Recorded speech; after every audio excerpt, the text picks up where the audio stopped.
felt inspired to say something nice about Mike.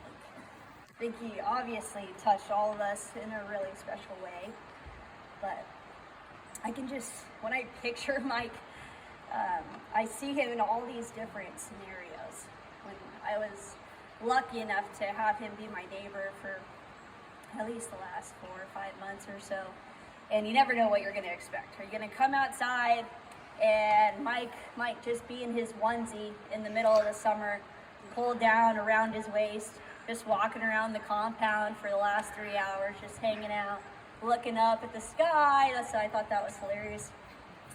Reading a book, just hanging out. It didn't matter what he was doing. Maybe cleaning his car for endless hours, both of his vehicles actually, which is another funny thing. But then you're like, oh, there's Mike just hanging out again. You always just had him there.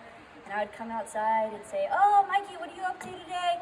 Oh, just being me, Alish, just hanging out, probably go kayaking. You want to go kayaking? And that was just how it always was.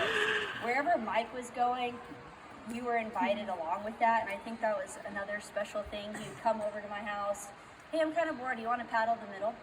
Yes, I would love to paddle the middle. Especially, it's not that common of a thing where people just love rivers to love the river.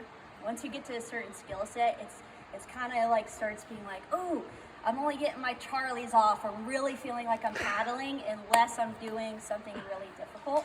And that wasn't Mike at all. Like, Mike was just about being on the river and being with nature, and I think that's something I really appreciated with him.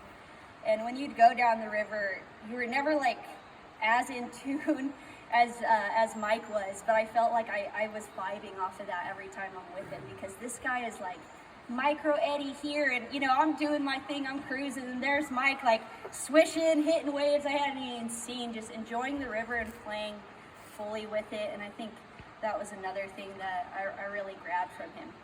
And then we'd get back, and then maybe he'd be popping up his truck and like tinkering with this and this, and I'm like, what do you got going on now?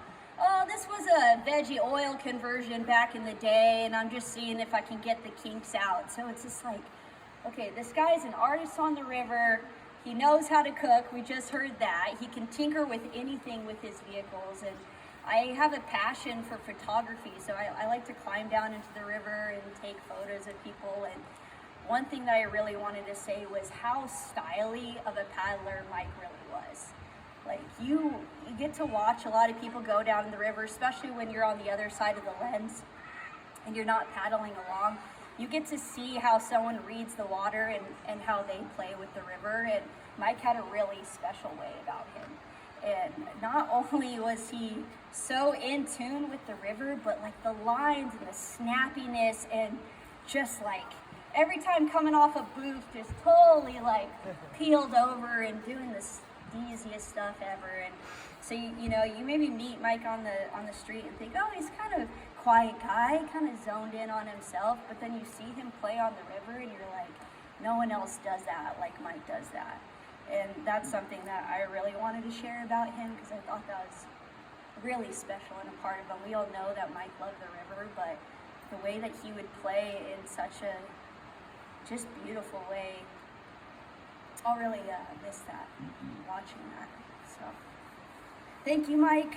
Thank you for the times we shared, the good laughs, hanging out on the porch together, just talking about life, enjoying life. And I'll miss seeing you.